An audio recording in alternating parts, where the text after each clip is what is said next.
Ultimately, Broken Spectre is for anyone who wants to travel to a dark and shadowy place, both literally and within themselves.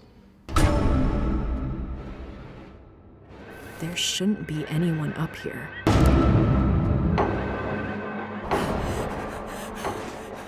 The Blair Witch Project was an independently produced horror film that I made with 4 other film school buddies back in 97, 98, and 99. During that time, we were fortunate enough to develop a website. And on the website, we placed the mythology up that was created to essentially help the actors improvise. You know, in order to improvise, they needed a shared mythology that seemed like they grew up with about the Blair Witch and the horrible things that happened. And that information was in the film, but it was in the film in an indirect way, because it was really created for their performances. And as we started to put this stuff online, we started to gather an audience on the internet way early, before we even really were anywhere near finishing editing the film. And as fans came in, they started to chatter, they started to create websites that inserted themselves into our mythology, and they really had fun with it. And it was in the early days when there were no rules on the internet, so we encouraged it. This ultimately became an immersive experience in its own on the internet, and pretty incredible experience. At the end of the day, once the film came out, it became a phenomenon.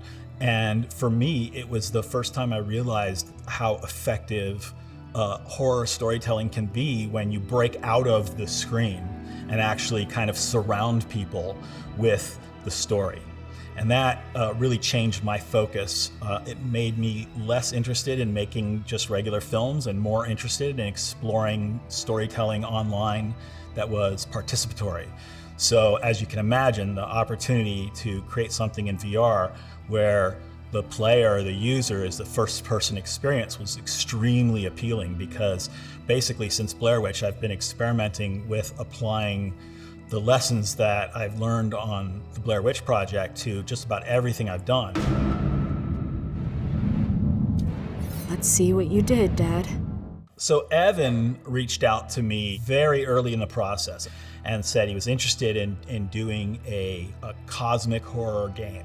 And he had the beginnings of a concept and asked me if I wanted to get involved, in particular from a storytelling standpoint. And so I suggested that he talk to my buddy Nick Braccia, because we were such a great team and I had so much fun working on Video Palace with Nick, which we co-created together. And this is me sleep talking. Do you hear that? So Nick and I came in as executive producers and story consultants, and we worked right from the beginning with Evan and the team on developing the mythology and helping to focus the story and figuring out really the best way to tell the story in VR. I'd had some experience working in VR on some TV-related projects, and when I first got in the headset, I was blown away at how alone you feel in there, how vulnerable you feel. And I had a moment that I'll never forget, where I was standing in a VR demo on a suspension bridge, and I actually got on all fours and was like, this is incredibly powerful, because I am too scared to stand up. And I had that moment in the medium where I felt very much like the people who saw the first movies and had the train coming towards them were freaked out because they thought it was going to break through the screen. I couldn't imagine what an experience that powerful would feel like until I was on that bridge in VR and immediately thought, I need to work in this platform.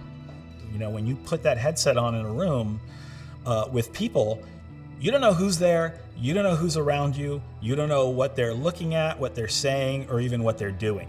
And that goes against all of our instincts as a human being, to put ourselves in that space. And yet that's what we choose to do when we go in VR. So the fact that you're already in a vulnerable space just by putting on the headset, it takes an enormous part of the job of creating a horror experience for us. And so then it becomes about exploiting that vulnerability for the horror and the terror. What's wonderful about Broken Spectre, and quite freaky, and why I think it's going to cause some nightmares, is when you take that headset off, you are completely completely disoriented. You have been in this, cosmic horror-laden world where it really feels like anything can happen to you. That logic, that physics, that science, that space and time are going to be redefined for you.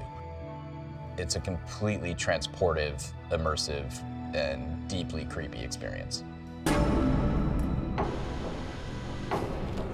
No, no, no! In Broken Spectre, there are so many horror moments that absolutely chilled me, that when I saw them on the page and thought about them creatively, I was still not prepared for what I was going to experience in the headset. So though I knew what was coming, I was still terrified. For me, one of the great moments was just the experience of the chimera chasing you in the woods.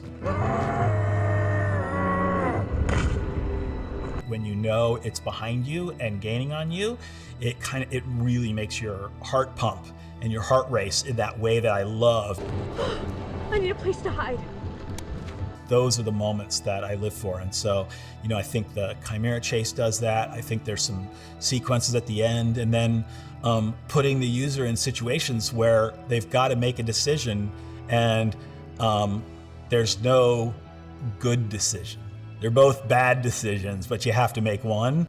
Oh God. There's fresh blood on the blade. There's no going back.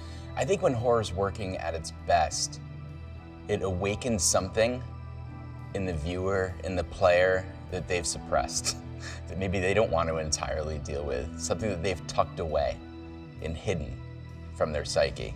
And if we can kind of take our tweezers and pull that out a little bit and help them face it, then I'm a happy camper.